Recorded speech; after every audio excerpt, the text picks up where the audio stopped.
especially as the weathers are changing and things are getting warmer, some people's health kind of takes a bit of a knock, right?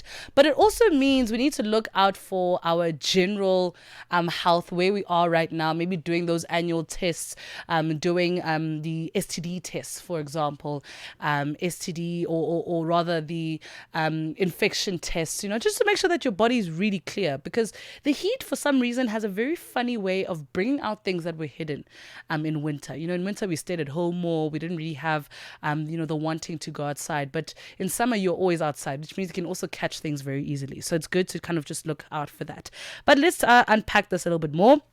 We are joined by Deidre Simon, who is the head of clinical department at Zoie Health. Deidre, good morning. Hi, good morning. I'm glad you were chatting about color. I'm actually in head to toe purple this morning. I know that's right, Queen. I'm actually matching with you. I'm wearing purple and pink and blue and all the colors of the rainbow. Love it, love it. So let's talk about this. I mean, we're talking about some of the health changes that also happen as the weather changes. But I think generally, what are some of the pressing health issues in Africa today? I mean, that, sure, such a large list at the moment, but I think, you did speak about the change in seasons, and I think one of the biggest things we are everyone's speaking about at the moment would be STIs that you did Mm. mention. So the sexually transmitted diseases, it's not that I would say that there's more of them happening now in summer, but you're right in saying that more people are more conscious of it now. People are going out more, people are seeing each other more, socializing more. Summer also has a way of, allowing your symptoms to be exposed a lot more often. But then also women's health, has become a big focus this month specifically. Mm. It is still August, it is still Women's Month, so that's what everyone's chatting about at the moment, and how to essentially jump into spring as well. Mm. And I feel like your mental health is, or rather, your physical health is a reflection of where your mental health is, right? So, how are we creating resources and that are going to kind of marry the two together and kind of keep everything balanced? 100%. And I'm so glad you mentioned that. I think, especially as we enter the last quarter of the year, Mm. everyone is so, so busy. Everyone's looking forward to December, but everyone's burnt out. So mental health is really at almost a breaking point as Mm. we head into the end of the year. And there's so many different ways to create products that do create balance. At Zoe, we've created an entire range of products that really look more at stabilizing your hormones and allowing that to equalize better in your body to promote not only your physical health, but as a reflection, then your mental health as well. And I want us to kind of also take it a step back and perhaps put the responsibility as well on healthcare providers a little bit. When you think about Mhm. Africa, where we are, we're a very conservative nation, right? So we do abide by deeply rooted cultural principles, religious principles, and I think this is across the board, So how do we treat women's health? What do you think, and how do we treat women's health? And do you think we're treating it in the right way? Do you think we're honest about our health because of the way it's being portrayed? Look, definitely not. I was actually speaking at an event earlier this week, and I started with the concept of menopause, and the entire room got quiet. And it was 150 women at the event. It wasn't just, it wasn't even men at the event. So women alone don't even want to speak about our own healthcare needs, because I think for the longest time we've been told not to. I think women are very used to going to the doctor or, seeing providers, and whether they be male or female doctors or providers, and we often get told, no, you're fine. It's just your hormones. It's just your period. You're just having a bad day.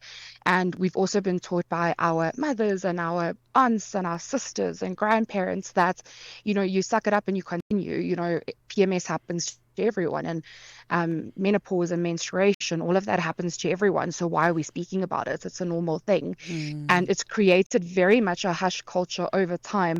And yes, within men, but really within women as ourselves, we don't speak about it. And because it's not spoken about, it's very, very difficult to um, address that topic in the first place. It's very, very taboo. Even if I think about our products, we have products that are for phases that women go through all across the world. It's period products, it's products for menopause, it's products for libido.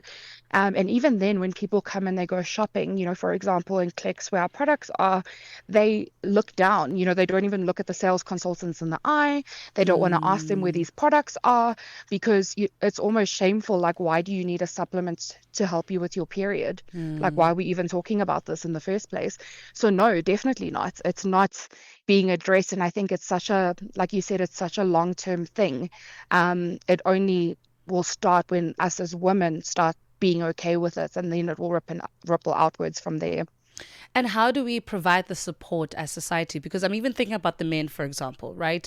Hmm. When we think about supplements for them, they kind of want to use their masculinity as a supplement. So you want, it's like, no, I'm a man, I'll be fine. And it's like, no, dude, you're tired, and it's okay that you're tired.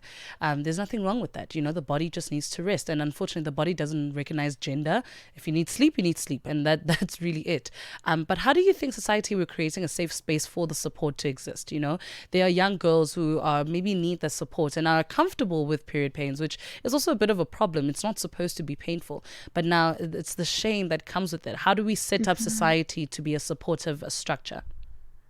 I think it's sort of starting closer to home, right? If I think about myself, I come from a family that's really woman dominant. So I think Mm, in my case, I happen to get very lucky with the fact that my family is quite open, because you can have an all-female family and it can be quite conservative. So I'm quite lucky with a support structure. But when I started practicing and I started at Zoe, I realized how different it is for so many people. mm, Even when I was at varsity and I was at Res, seeing how women don't have communities to speak to and how women really close off because they don't have that support. So it's starting somewhere close to you. So, at Zoe, we've created support communities on our online community and on WhatsApp for a variety of different needs. So everything from menopause support to, are you a new mum? Have you lost a baby?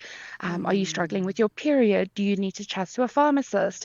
And taking that concept that we've created and also rippling it into your everyday life. So starting with one person, whether you chat to them online or whether you chat to them in person, start with one person around you and then start adding more people to that circle and opening up.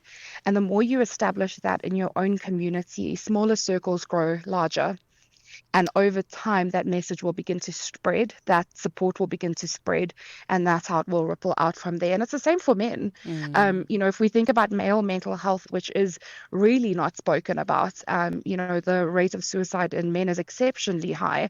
And it's a similar concept. Men are taught, and it doesn't matter which culture you're from in our country, men are taught, you are strong and you don't speak about mental health. You continue because you can't be sad or you can't be vulnerable because that's not what a man does. Mm. It's just the same thing, creating a community together to speak about it and slowly rippling that outwards from where you are currently.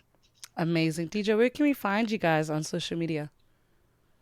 So many different places. So we have our Zoe Health account on Instagram. Hmm. You can find us on TikTok as well and on Facebook.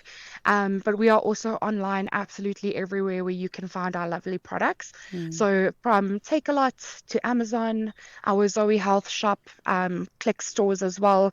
And even though our promise is for women's health, I just want to be very clear that men can and actually do use a lot of our products. Mm. You mentioned exhaustion. One of our supplements is an energy supplement, and it's by far the most popular product with men as well that they can utilize. Girl, I'm on it right now. Oh, love my it. my alarm goes off at 4 a.m. During the weekends. It goes off at quarter to 6 during the week. So sleep is Oh, not wow. really like, we're not that close. But this morning I was like, okay, let me just try it, right? And I'm like, oh my word, I could write like my thesis. I could carry on my thesis right now. Like after the show, I'm like, I could go. Like it's amazing. It feels good and it feels natural. Like it's like a natural, it's like a gradual into your energy. You don't just feel it instantly, but it feels great. So Exactly. 1,000%, you guys are doing amazing work, and shout out to you for improving Africa's health. We need us living a lot longer than our life expectancy currently. Exactly. And I think, so many people, frown down on our continent. Like we want to give them a reason to not do that anymore. And I think Zoe is just a very small part of that. So we're happy to help and support. Amazing stuff. Thank you so much, Deidre. Thank you so much, and thanks for having me today. Have a great day. You too. Thank you. Thank you. That was Deidre Hayes-Salmon, who is the head of clinical department at Zoie Health, talking to us there. So yeah, I'm actually on it. The energy supplement today, and it feels great. The 4 a.m.s during the weekend are very interesting because it's probably the most quiet time. Everyone is asleep. Everyone is just, in deep within La La Land, and there you are wide awake having a negotiation with your alarm clock. But I wouldn't have it any other way. Early mornings are really nice. I feel like you are more in control of your day. You kind of, you set the rules. You kind of set the day. You already send the emails so that you instruct people. It's nice. There's a power to it that I like. It is 8:40 Central African time with 20 minutes to go. We're going to find out from the Out and About team what's happening on this show. But for now, some great music on Channel Africa. Zilipendwa na Abedi Jean de la Croix. Wewe ni mjasiriamali unajihusisha na biashara ya kuuza dawa. Jaribu kutuambia kwanza, kwa nini ulianzisha biashara hiyo? Tutasema kwamba maisha ya kila siku ni kwamba mtu anapaswa kuwa na maisha ya kuweza kujitegemea. Usitegemee kuajiriwa, lakini utegemee kujiajiri, na baadaye utaweza ukaajiri wengine. Na hiyo ilinipa msukumo mkubwa kwa kuweza kujiajiri na kampuni hii kwa ajili ya kuweza kuwasaidia wale ambao wanahangaika zaidi. Unauza aina gani ya dawa? Unasema ni dawa, lakini kwetu sisi tunaita kama vile ni pipi, ambayo ni virutubisho ambavyo vinakwenda kusaidia kwa wale ambao wanatatizwa na aina tofauti ya magonjwa. Virutubisho hivyo sasa vinatibu magonjwa gani? Virutubisho hivi vinatunza magonjwa kama vile